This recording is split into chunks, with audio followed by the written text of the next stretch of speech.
worked with a few years ago told me how her life had changed drastically in a single day.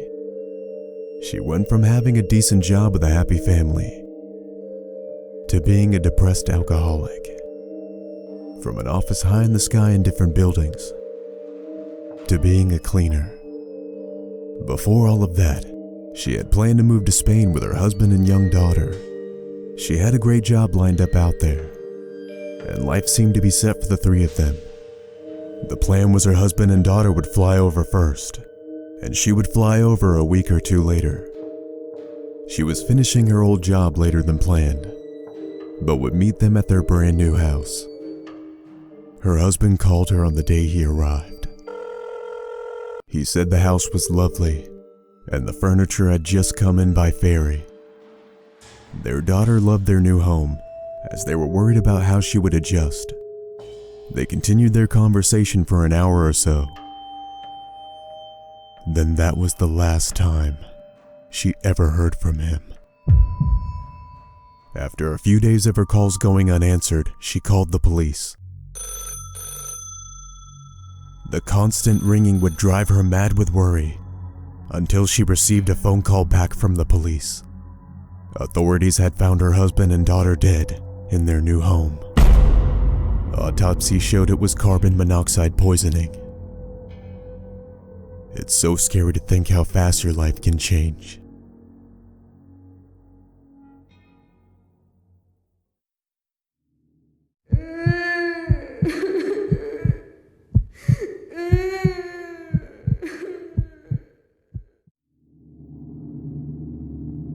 This happened to my best friend when they were around 17. Her parents were out of town one weekend, and she had the house all to herself.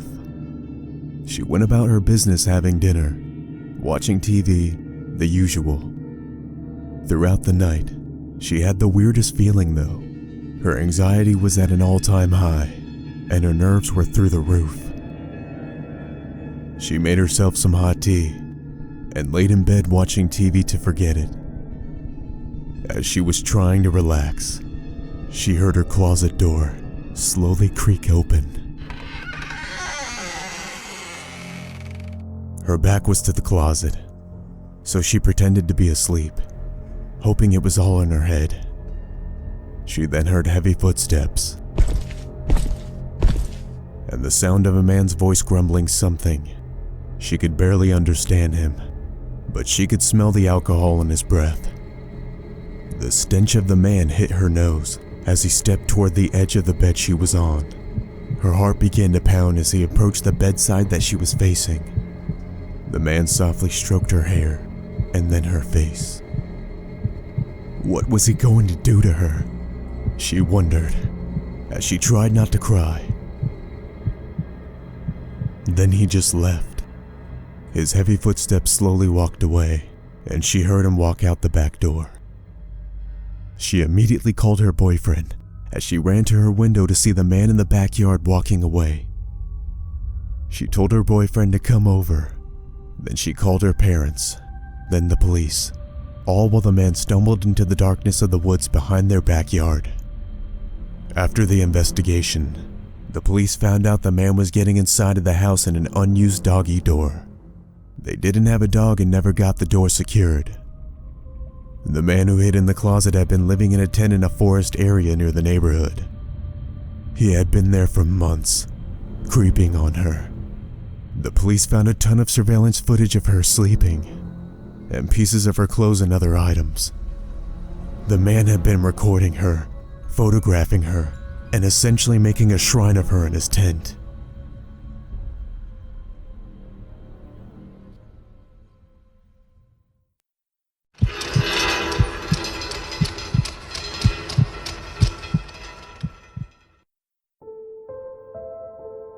When I was about 9 or 10, my older brother and I had a couple of friends over to stay the night. My dad worked until nighttime, so we had the house to ourselves until then. We were all excited to play PlayStation all day Saturday off from school. It was something of a ritual we would all plan through the week, getting different snacks and games together for the big day. It was a great time as usual, playing until the sun came down. But then something happened. It was about 30 minutes after dark, and we heard footsteps slowly walking up the wooden stairs. My dad wasn't coming home for another 2 hours, so we had no idea who it was. There were 4 of us: me, my brother, my friend, and his friend. We all looked at one another in shock, whispering what the sound was. We took turns peeking our head out of the room to see what it was, but before we could look down into the dark stairway, it was like someone was running back down the stairs as fast as they could so they couldn't be seen. The stairs were so dark, and we were too afraid to run to the light switch at the end of the hallway. We all got so scared that we slammed my door shut and put a chair under it to block it. We were all huddled in the corner of my room as someone walked up the stairs with the heaviest steps. Each step sounded so loud that we couldn't tell how much closer it was getting.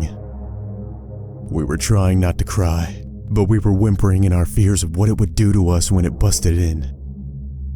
After a while, my dad's car finally pulled into the driveway, and we heard him come into the house. He called out to me and we saw the light turn on under my door. When we saw the light and heard him say my name, we all ran out of my room so fast. We didn't tell him about it, for fear of us never being able to spend the night together again, but we were just kids. 15 years later, we all still remember it. We all still keep in contact and talk about it sometimes. We all know what we heard, and it still creeps us out. If anything, even more so, now that we're more aware of the dangers of society. We never believed in anything paranormal before that, but it's hard to say if it was something of that nature, or someone of the living.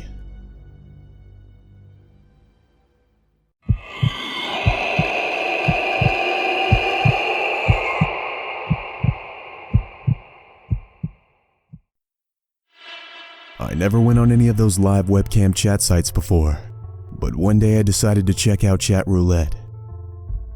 After skipping someone, I saw a guy with an airsoft gun. He was licking it and putting it in his mouth. My friend next to me freaked out, not knowing it wasn't a real gun, but I told her it was an airsoft gun. The guy then looked at me and said, "If I were to pull the trigger, I would put a lot of BBs up to my brain, since it's a powerful gun." I told him he was right, and I demanded that he stop. I saw a video game poster on his wall, and it was a game I often played. I tried to make conversation about it to distract him from what he was doing with the gun. I suppose he was bored with me trying to chat with him, so he skipped me. After a while, I found someone about to cry. I asked him what was wrong, and my friend next to me leaned in with concern. We both tried to comfort him and asked him what was wrong. He said that he just saw a guy on here shoot himself with a shotgun in their mouth. My friend and I looked at one another completely in shock and asked him to describe the guy that did this. He described the other guy that we previously saw. He described him so perfectly. His outfit, the way his room was decorated, even the video game poster I saw. He said the name of the game and everything. I couldn't believe it. I realized we talked to someone 5 minutes before their death. I don't know if he was lying, or if this was all some joke, but I hope it was.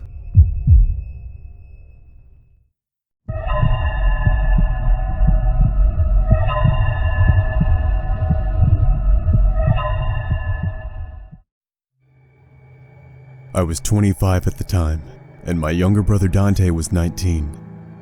We were playing some Xbox and eating snacks, just hanging out as usual.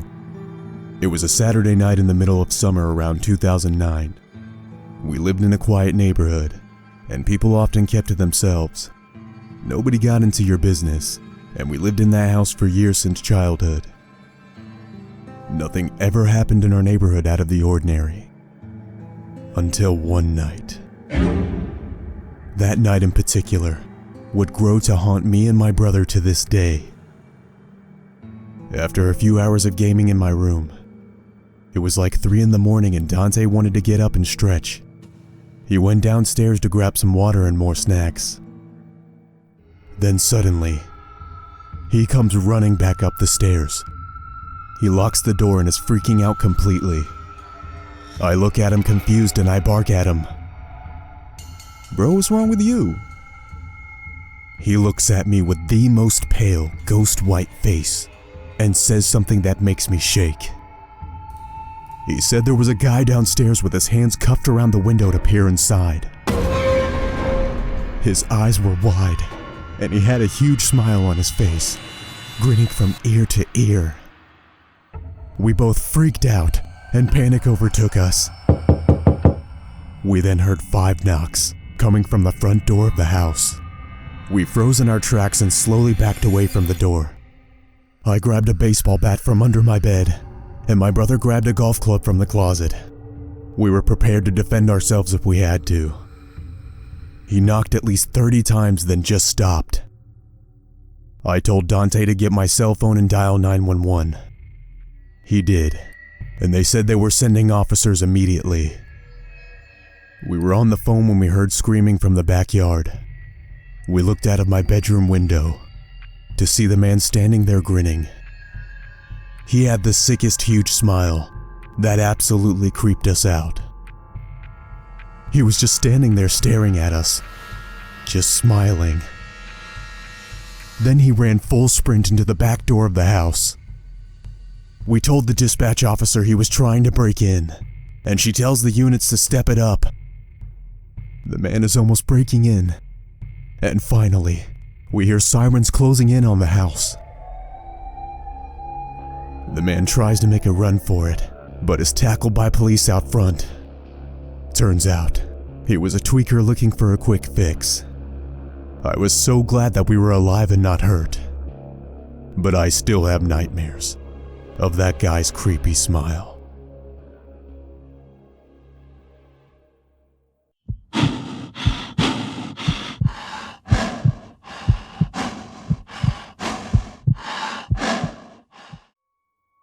This happened about 4 years ago to my wife.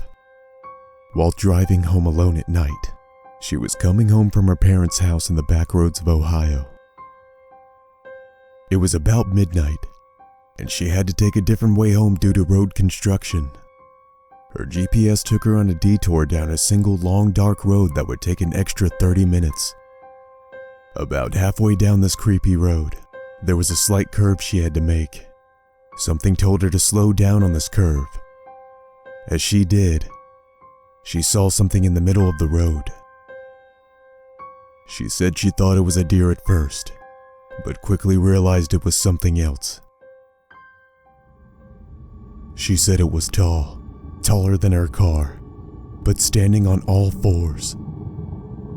It was tall and almost nude, but had some fur-looking stuff. But it was blotchy as if it was molting. It was extremely muscular, like a bodybuilder, and its exposed skin was kind of a pinkish gray. The face was the most disturbing part though. It had big yellow eyes and a huge mouth hanging open. She said as she approached, it jumped out of the way, and there were several small dead animals behind it. The worst part was when she made eye contact with it. She said she felt severe existential dread, as if she was 100% gonna die, and her fate was sealed. The feeling never went away, and she spent the entire ride home looking behind her. She says she now can sometimes see it, pacing the tree line at her house late at night, as if it's waiting for an opportunity to finish what it started. I've heard banging on our porch, scratching on our bedroom window, even big claw marks on spots around the house. They started around the house, then began to surface on our yard, and on my car.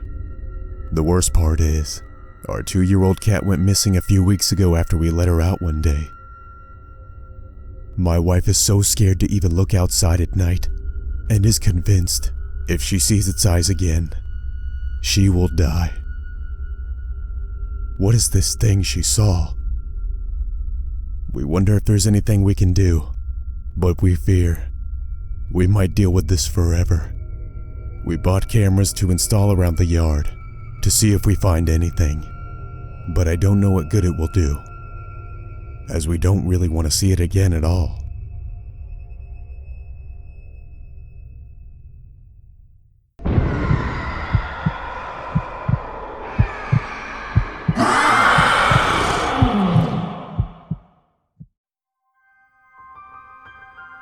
When I was 4 or 5, we stayed with some of our family in an old house.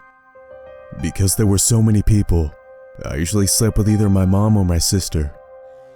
Mostly my mom, as I felt uneasy when staying here for some reason. This one night I was sleeping, and I heard somebody calling my name. At first I thought it was my sister, or one of my cousins. I got out of bed, and left the room and went into the hallway.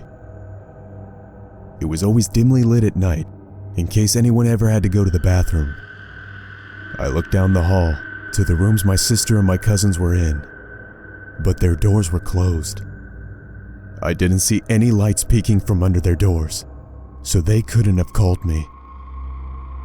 The voice called my name again, and I immediately turned into the direction of the stairs at the end of the hall. The voice kept calling my name and telling me it needed my help. I slowly walked down the hall and stopped at the top of the stairs. The hallway light lit most of the stairs except for the bottom two, so I couldn't see anything beyond that point. Just darkness. The voice called my name again, but the tone shifted slightly to a more friendly one, as if it was trying to be more inviting so I could lower my guard. It said again that it needed my help. I asked why it needed my help, but the voice said it would have to show me for me to understand. It begged me to come down the stairs so it could show me. I took a step down the stairs, but something in my head told me it was a trick. I yelled down to the voice that it was trying to trick me, and that I was going to go tell my mom. The voice began to beg me even more, and started making crying sounds, whimpering, as if it were in pain. I felt bad for it, and started taking more steps down the stairs, as it continued to plead for my help. I got halfway down the stairs, when another voice screamed loudly in my ear.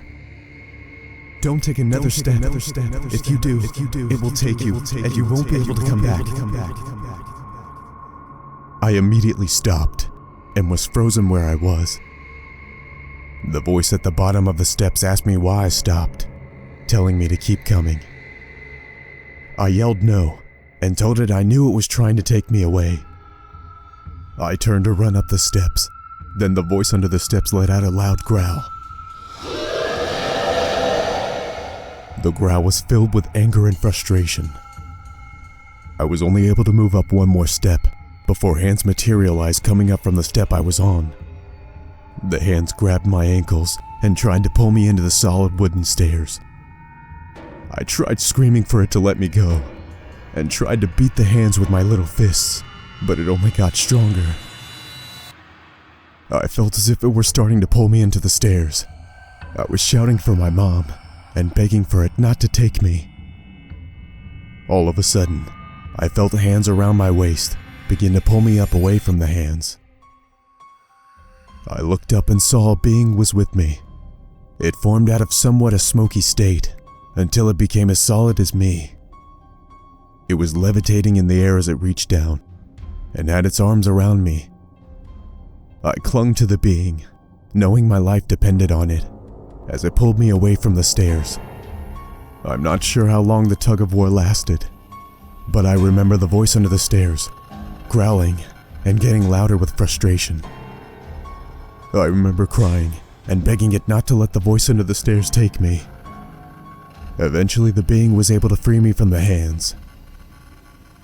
It was lifting me up, but I soon realized it was taking me too far up, like it was going to take me through the ceiling. I freaked out and started squirming in its arms, begging it to take me to my mom, It started descending and then set me down in the upstairs hallway outside the room my mom was in.